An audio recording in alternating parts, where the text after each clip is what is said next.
નમસ્કાર દર્શક મિત્રો, હું સતીશ અડિયલ, વિષય નિષ્ણાંત જમીન વિજ્ઞાન, કૃષિ વિજ્ઞાન કેન્દ્ર ગીર સોમનાથ ખાતે ફરજ બજાવું છું. મિત્રો, આજે વિડીયોમાં આપણે એક એવા ખેડૂતની મુલાકાતે જઈએ છીએ કે જે ખેડૂત મિત્રએ પોતાના માટીનું પૃથ્થકરણ કરાવ્યું. પૃથ્થકરણના આધારે જે પરિણામો આવ્યા એ પરિણામોના આધારે એમને પોતાના માટીની અંદર ખાતરોનો ઉપયોગ કર્યો અને એમને પાકની અંદર શું ફાયદા જોવા મળ્યા, કેવા ફેરફાર થયા, એના વિશે આપણે ચર્ચા કરવાની છે. તો મિત્રો, આજે આપણે મુલાકાત કરશું માંગરોળ તાલુકાના ચાખવા ગામના રામસિંહભાઈ રામની સાથે કે રામસિંહભાઈએ કૃષિ વિજ્ઞાન કેન્દ્ર ગીર સોમનાથ ખાતે પોતાના માટીનું પૃથ્થકરણ કરાવ્યું. આ પૃથ્થકરણ કરાવી અને પૃથ્થકરણના જે રિપોર્ટ આવ્યા એ રિપોર્ટના આધારે છેલ્લા 2 વર્ષથી ખાતરોનો ઉપયોગ કરે છે અને આ ખાતરોના ઉપયોગના લીધે થઈ અને એમને એમની ખેતીની અંદર જે ફેરફાર થયા, એમની ખેતીની અંદર જે ફાયદો થયો, તો એ ફાયદો છે. તો મિત્રો, આપણે એમને જે ફાયદો થયો એ આપણે એમના શબ્દોમાં જ સાંભળશું. તો મિત્રો, હવે પછી આપણે આ વિડીયોમાં નિહાળશું કે રામસિંહભાઈ રામ છે એ એમના માટી પૃથ્થકરણ કરાવ્યા બાદ એમને કેવો ફાયદો થયો અને એમનો શું અભિપ્રાય છે. તો આવો મિત્રો, આ ફાયદો અને અભિપ્રાય જાણવા માટે થઈ અને આ વિડીયોના અંત સુધી નિહાળજો, જેથી કરી અને આપણે જાણી શકીએ કે માટી ચકાસણીથી ખેડૂતને શું ફાયદો થાય છે. તો નિહાળીએ આપણે એમનો વિડીયો. નમસ્તે ખેડૂત મિત્રો, મારું મૂળ તમને પરિચય કરાવું. મારું ગામ છે ચાખવા, તાલુકો માંગરોળ, જિલ્લો જુનાગઢ. બરોબર.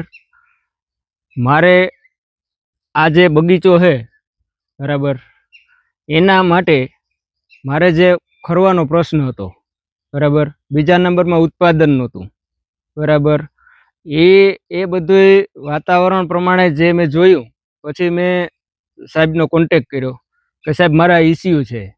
તો એ પછી એ લોકોએ મને એવું કીધું કે તમે એક વખત પૃથ્વીકરણ કરાવો, તમારી જમીનનું ટેસ્ટિંગ કરાવો, જેથી કરીને તમને ખ્યાલ આવે કે આમાં કઈ વસ્તુની ઉણપ છે બરાબર.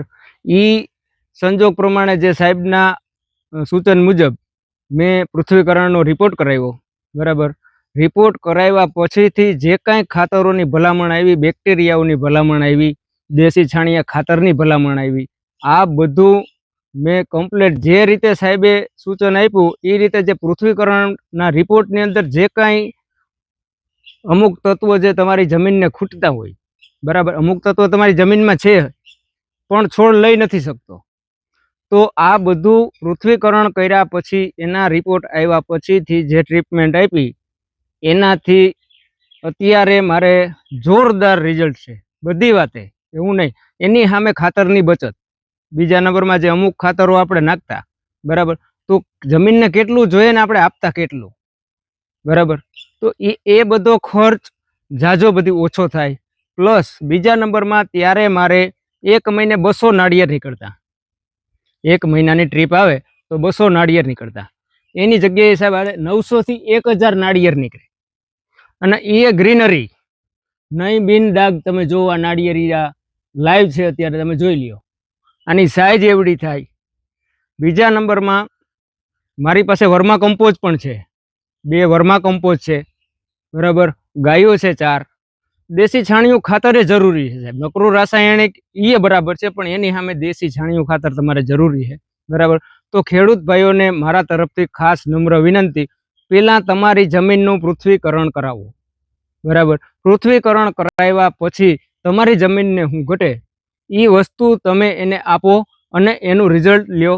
અને જેથી કરીને તમે જે ફોકટમાં જે ખાતરો નાખો છો, જે આ ડીએપી છે, આ છે, તે છે બરાબર. મારે તો આ અમુક જે ખેડૂત જોઈએ સાહેબ, તો એ લોકો તો 1 મણ ઘઉં નાખે તો 1 મણ ડીએપી નાખે સાહેબ. તો આ ખર્ચ મારે હાલમાં ઘઉં પણ છે સાહેબ બરાબર. તો ઘઉંમાં પણ મેં સાહેબ માત્રા હાવ ઓછી, જે પૃથ્વીકરણ કરાવ્યું એ પ્રમાણેની માત્રામાં અત્યારે ઘઉંમાં પણ રિઝલ્ટ બહુ સારું છે સાહેબ બરાબર. તો ખેડૂત ભાઈઓને મારી નમ્ર અપીલ છે કે તમે પહેલાં જમીન ચકાસણી કરાવો, તેને પૃથ્વીકરણના રિપોર્ટ કરાવો અને પછી એના આધારિત તમે ખેતી કરો. એમાં શું જોઈએ શું નહીં, જે કાંઈ ઘટતી વસ્તુ હોય એ આપો બરાબર. તો ખાસ ખેડૂત મિત્રોને આ મારી એક નમ્ર અપીલ છે બરાબર. જય જવાન જય કિસાન.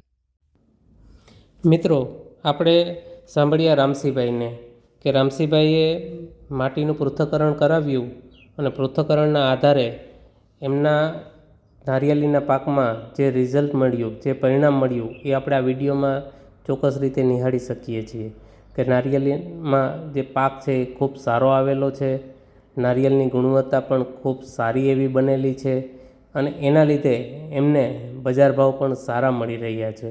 તો મિત્રો, દરેક ખેડૂત મિત્રોને ખાસ વિનંતી છે કે પોતે પોતાના માટીનું પૃથ્થકરણ કરાવી અને જો ખાતરોનો ઉપયોગ કરે તો એના લીધે થઈ અને બિનજરૂરી કેમિકલો છે એ જમીનમાં ના જાય અને એના લીધે થઈ અને જમીનની ફળદ્રુપતા પણ જળવાઈ રહે અને સાથે સાથે આપણે જરૂર પૂરતા રસાયણો એટલે કે જરૂર પૂરતા ખાતરોનો ઉપયોગ કરી અને જો ઉત્પાદન મેળવવામાં આવે તો અવશ્યથી આપને ફાયદો થાય, આર્થિક રીતે પણ પૈસાની બચત થાય, સાથે સાથે આપણે ગુણવત્તાસભર પાક ઉત્પાદન પણ મેળવી શકીએ.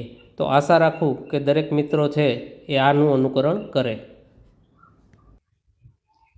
બીજી વાત સાહેબ કે જે પૃથ્વીકરણ મેં જે કરાવ્યું એ કૃષિ વિજ્ઞાન કેન્દ્ર ગીર સોમનાથ કોડીનાર, બરાબર, ત્યાં મેં પૃથ્વીકરણનો રિપોર્ટ કરાવેલ છે અને ત્યાંથી રિપોર્ટ થયા પછીની જે ભલામણ પણ બહુ સારી આપેલી છે.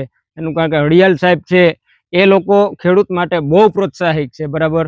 તો મેં આ પૃથ્વીકરણ માટે ત્યાંનો સંપર્ક કરેલો છે, બરાબર. તો કોઈ પણ મિત્રોને જો તમને એવું હોય તો આપણે ગીર કૃષિ વિજ્ઞાન કેન્દ્ર ગીર સોમનાથ, બરાબર, કોડીનાર ખાતે આવેલું છે. તો ત્યાં મુલાકાત લ્યો અને કોઈ પણ ખેડૂત હોય તો ત્યાં જઈ શકે છે અને પોતાનું પૃથ્વીકરણ કરાવી શકે છે. અને સાથે સાથે એવું કંઈ નહીં કે આપણે હડિયાલ સાહેબ એક જ, પણ જે કંઈ ત્યાંનો સ્ટાફ છે બધો ગમે ત્યારે એની ટાઈમ તમે ગમે ત્યારે ગમે એને અહીંયાથી કોન્ટેક કરો તો બધા એક સાથે તમને સલાહ દેવા માટે તૈયાર હોય છે સાહેબ. ગમે એનો તમે કોન્ટેક કરો તો બધા સ્ટાફ વતી સલાહ સૂચનમાં બહુ સારું એવું પરિણામ છે સાહેબ. એટલે એ પ્રમાણે અમે એ લોકોનો સંપર્ક કરીએ અને એ લોકો અમારા કોન્ટેક્ટમાં જ રહીએ છીએ, બરાબર છે. તો હવે મિત્રો, આપણે રામસિંહભાઈને સાંભળ્યા. હવે આપણે કોઈ ખેડૂત મિત્રોને જો એમના દ્વારા આપવામાં આવેલી માહિતી સારી લાગી હોય તો દરેક ખેડૂત મિત્રોને વિનંતી છે કે પોતે પોતાના માટીનું પૃથ્થકરણ કરાવે. પૃથ્થકરણ કરાવી અને એમાં જે પરિણામો આવે એ પરિણામોના આધારે પોતાના જમીનની અંદર ખાતરોનો ઉપયોગ કરે અને એમને પણ રામસિંહભાઈ જેવો ફાયદો મળે એવી આશા રાખીએ. અને મિત્રો, આ વિડીયો જો તમને પસંદ આવ્યો હોય તો અન્ય ખેડૂત મિત્રો સુધી પણ આ વિડીયોને ફોરવર્ડ કરજો અને અમારી ચેનલને સબસ્ક્રાઈબ કરવાનું ભૂલતા નહીં. ધન્યવાદ.